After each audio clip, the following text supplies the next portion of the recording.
सिमरन के दांत मुंह से बाहर थे, इसलिए सब उसे दत्तल कहकर बुलाते थे। माँ, सिमरन भाभी को पसंद करते समय भैया को एक बार सोचना तो चाहिए था। ये देखो इनकी शादी की वीडियो और एल्बम, दोनों में सिमरन भाभी के दांत बाहर हैं। बोला तो था अनिल को कि लड़की के दांत बाहर हैं, एक बार सोच विचार कर ले। पता नहीं ये प्यार अंधा क्यों होता है, दत्तल बहू ही पल्ले पड़नी थी। माँ धीरे बोलो, सिमरन बाथरूम से आने वाली होगी। और एक बात बताओ, आप दोनों उसकी कमियां ढूंढ रहे हो, पर आज सिमरन के कारण ही मुझे वो नौकरी मिल पाई है, वरना उस दिन तो। ये लो भैया ऑटो के पैसे, आज इंटरव्यू के लिए लेट हो ही जाऊंगा। भैया जी मेरे पास छुट्टे पैसे नहीं है।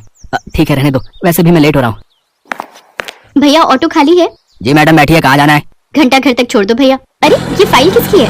पता नहीं मैडम, कौन छोड़ गया है? ये फोन नंबर लिखा है, इस पर मिला लेती हूँ। हेलो जी, कौन? सर आपकी फाइल यहाँ ऑटो में रह गई थी। अरे मेरा तो इंटरव्यू शुरू होने वाला है, सिर्फ 10 मिनट ही बाकी है, मैं कैसे? आप चिंता मत कीजिए, मैं आपको आपके ऑफिस में फाइल पकड़ा दूंगी। Thank you ma'am, thank you so much. और फिर सिमरन के कारण मैं इंटरव्यू दे पाया, वरना मेरे सारे डॉक्यूमेंट्स और सीवी उस फाइल के अंदर थे। सिमरन बहुत अच्छी है माँ, व्यक्ति के चेहरे से उसकी परख नहीं होती। मैंने सिमरन के मन की सुंदरता देखी है, मैं सिमरन से बहुत प्यार करता हूँ। इतनी देर में सिमरन भी चोरी से अनिल की सारी बातें सुन लेती है। उसकी आंखों में खुशी के आंसू आ जाते हैं, क्योंकि अनिल उसे बहुत प्यार करता था, पर उसकी सास और ननद दोनों ही उसे पसंद नहीं करती थी। सिमरन, हमें पड़ोस में लेडीज संगीत में जाना है, तो वहाँ पर तुम अपना मुंह बंद रखना। कभी ऐसा ना हो तुम खाने में लग जाओ और तुम्हारे सारे दांत बाहर आ जाए, वरना पड़ोसन मेरे ऊपर हंसेंगी। हाँ माँ, आपने सही कहा। उस दिन पड़ोस की स्वीटी के जन्मदिन पर इन्होंने केक खाने के लिए जैसे ही अपना मुंह खोला, इनके सारे दांतों पर केक चिपक गया और इनके तीखे दांतों से स्वीटी का हाथ भी कट गया था। सच कितना गुस्सा आया होगा स्वीटी की मम्मी को। मैं ध्यान रखूंगी माँ जी। सिमरन अपनी सास और ननद के साथ पड़ोस में लेडीज संगीत में जाती है। वहाँ सब सिमरन की तरफ ही देख रहे थे। सिमरन मुंह बंद रखो, सारे दांत बाहर निकल रहे हैं। सिमरन अब ताने सुन सुनकर परेशान हो गई थी, इसलिए उसने घर छोड़ने का फैसला किया। सिमरन मुझे थोड़ा सा समय दो, हम कुछ दिनों में नया फ्लैट खरीद कर यहाँ से चले जाएंगे। नहीं अनिल, माँ जी और सुनैना को आपकी जरूरत है। मैं माँ के पास रह लूंगी। अगर हम दोनों ही ये घर छोड़कर चले गए तो माँ जी और सुनैना के दिल पर क्या बीतेगी। सिमरन, माँ ने तुम्हारे साथ इतना बुरा व्यवहार किया, पर फिर भी तुम उन दोनों के बारे में ही सोच रही हो। मैं तुम्हारे बिना कैसे रहूंगा?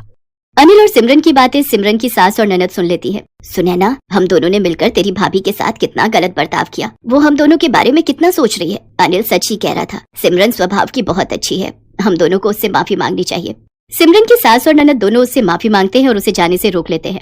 सिमरन, हमें माफ करके तुमने आज बहुत बड़प्पन दिखाया है। तुम चिंता मत करो बहू, मैं कल ही तुम्हें एक दांतों के डॉक्टर के पास लेकर चलूंगी, वो कोई ना कोई इलाज जरूर बता देंगे। सिमरन की सास उसे डेंटिस्ट के पास लेकर जाती है।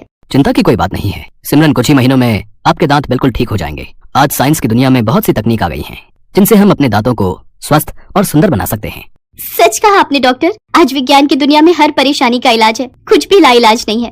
और फिर कुछ ही महीनों में अच्छे इलाज से सिमरन के दांत मुंह के अंदर हो जाते हैं और बहुत सुंदर लगते हैं। माँ जी, ये सब आपके कारण ही हो पाया है। आप मुझे डॉक्टर के पास ले गई और मेरे दांत ठीक करवा दिए। बहू, मैंने एक बात और सीखी है कि हमें किसी को उसकी परेशानियां या गलतियां गिनाने की जगह उनका समाधान निकालना चाहिए। रामपुर नामक गांव था। उस गांव में गीता नाम की एक औरत अपने पति राहुल और अपने बेटे गोपाल के साथ रहती थी। वो तीनों अपनी जिंदगी में बहुत खुश थे। गोपाल की उम्र विवाह योग्य हो गई थी। अजी सुनिए, मैं कल जिस शादी में गई थी, वहाँ मेरे रिश्तेदार की बेटी गोपी को देखा। बड़ी सुंदर और सुशील लड़की है, बहुत सुंदर दिखती है और कामकाजी भी है। मैं सोच रही हूँ कि हमारे गोपाल के साथ उसकी शादी करा देते हैं। ये कहकर गीता अपने बेटे की ओर देखती है। क्या तुम गोपी से शादी करोगे? यह सुनकर गोपाल ने भी अपने माँ के फैसले पर सहमति दिखाई। फिर गोपाल और गोपी की बहुत धूमधाम से शादी हो गई। विदाई के वक्त गोपी के पिता ने गीता से कहा, देखो गीता, जब से तुम्हारी भाभी गुजरी है तब से मैंने गोपी को बहुत प्यार से पाला है। इसे कुछ काम करना नहीं आता है। तुम इसे बड़ी सावधानी से और प्यार से सिखा देना। अगर वो कुछ गलती करे तो माफ कर देना। गोपी के पिता ने रोते हुए ये सारी बातें गीता से कही। भाई साहब, आप ये सब क्यों बोल रहे हैं? गोपी मेरी बेटी की तरह है, बहू नहीं है। आप बिल्कुल निश्चिंत रहिए। मैं बहुत खुश हूँ। इसके बाद गोपी ने अपने पिताजी का हाथ पकड़कर कहा, पिताजी मैं जा रही हूँ, ध्यान रखिएगा अपना और सेहत का ख्याल रखिएगा, और जब भी चाहेंगे आप मुझसे मिलने आ जाइएगा। अपना दायित्व आपने पूरा किया है। गोपी के पिता ने उसे चुप कराया और विदा कर दिया। जैसे ही बहू घर में दाखिल हुई, सभी परिवार के लोग बहुत खुश हुए। कुछ दिन ऐसे ही बीत गए। गोपी बहुत अच्छा खाना पकाने लगी। परिवार के सभी लोग उसके खाने की तारीफ करते थे। तुम खाना तो बहुत स्वादिष्ट बनाती हो, पर तुम बहुत कम खाना खाती हो। इतना कम खाना खाओगी तो तुम्हारे पिताजी तुम्हें देखकर क्या बोलेंगे? कुछ नहीं, एक दिन गोपी अपने मनपसंद पकवान चिकन करी बना रही थी। उस वक्त घर वाले कोई भी घर में नहीं थे। उसने अपने खाने को टेबल पर परोसा और सोचने लगी, हे भगवान, बस परिवार वालों के बारे में सोच के कि वो क्या सोचेंगे। आज तक मैं कम खाना खाती आई हूँ, पर आज तो घर में कोई नहीं है, मैं पूरा खाना खाऊंगी। उसने अपने आप से कहा और सारा पकवान खा गई। हे भगवान, बहुत दिनों के बाद मैंने इतना खाना खाया है। पर डकार और सांस फूलने की वजह से वो यहाँ वहाँ चलने लगी।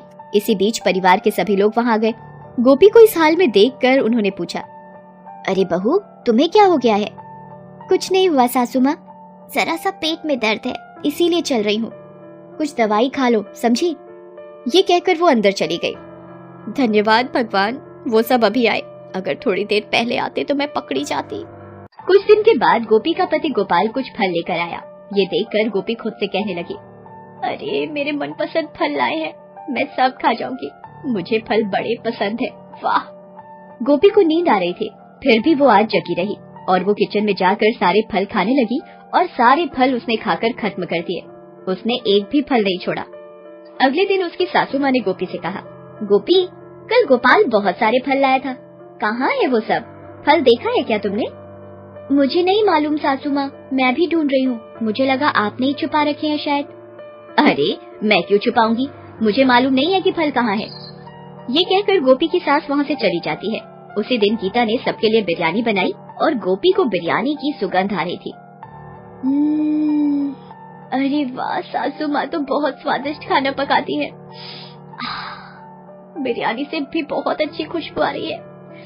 मैं इसे खाने के लिए बेचैन हो रही हूँ। अगर वो सब खाकर सब खत्म कर दे और मेरे लिए नहीं छोड़ा तो मैं क्या करूँ? जब वो ये सोच रही थी कि अचानक से सासू आ गई। गोपी, मैंने सबके लिए बिरयानी बनाई है। पास वाली गली में एक छोटी सी जन्मदिन की पार्टी है, वहाँ से मैं अभी आती हूँ। तुम अपने ससुर जी और गोपाल को खाना परोस देना, समझी? ठीक है सासू माँ, आप आराम से जाइए, मैं सब देख लूंगी। जैसे ही उसकी सासू माँ घर से चली जाती है, गोपी ने एक बड़ी सी थाली निकाली और उसमें जल्दी से बिरयानी परोस कर जल्दी जल्दी खाने लगी।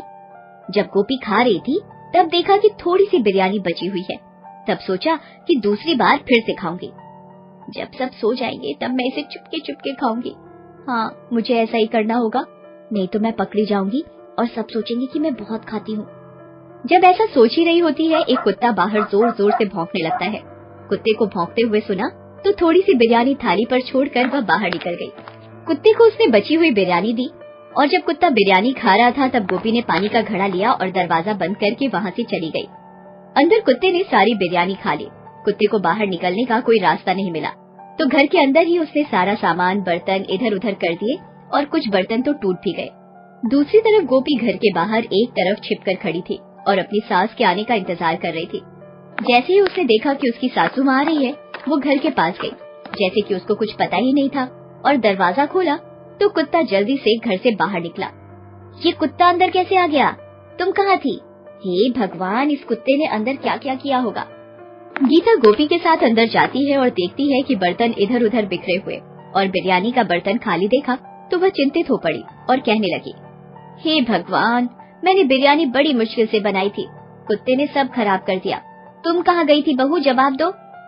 अरे सासू माँ, घर में पानी नहीं था, मैं पानी लाने गई थी, मुझे मालूम नहीं था कि ये हो जाएगा। जब वापस आई तो देखा कि कुत्ते ने सारी बिरयानी खराब कर दी थी। वो ये कहकर रोने धोने का नाटक करने लगी। कोई बात नहीं, चलो छोड़ो, अगली बार जब तुम बाहर जाओ तो दरवाजे पर ताला लगा कर जाना, समझी? गोपी ने इस बात के लिए अपनी सासू माँ से माफी मांगी। अभी तुम्हारे ससुर जी और गोपाल आने वाले हैं, चलो खाना पकाते हैं। उस दिन रात को जब सब लोग सो गए तो गोपी उठी और किचन में जाकर बाकी बची हुई बिरयानी खाने लगी। अचानक उसे हिचकी आने लगी। गोपी ने पानी पीने के लिए जैसे ही ग्लास उठाया, ग्लास जमीन पर गिर गई। उस आवाज को सुनकर गोपी की सासू माँ जाग गई और रसोई में पहुंची। तब गोपी के हाथ में बिरयानी देखकर आश्चर्यचकित हो गई। गोपी सोचने लगी, अब क्या करूं? पकड़ी गई और वो चिंतित हो गई। हे भगवान, अब मैं क्या करूं? सासू माँ सामने खड़ी है और मैंने यहाँ पर बिरयानी खा ली है। भगवान कुछ करो। गोपी, मुझे कुछ समझ नहीं आ रहा है कि ये क्या हो रहा है, मुझे सब सच सच बताओ। सब खाने का सामान कैसे गायब हो रहा है, बताओ।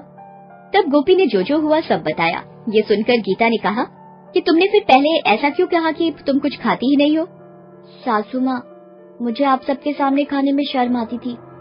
पता नहीं आप लोग मेरे बारे में क्या सोचोगे, बेटी, इतना खाने का शौक है तुझे, मुझे मालूम नहीं था। भगवान हमें बचाए, मुझे भी खाने का बड़ा शौक है।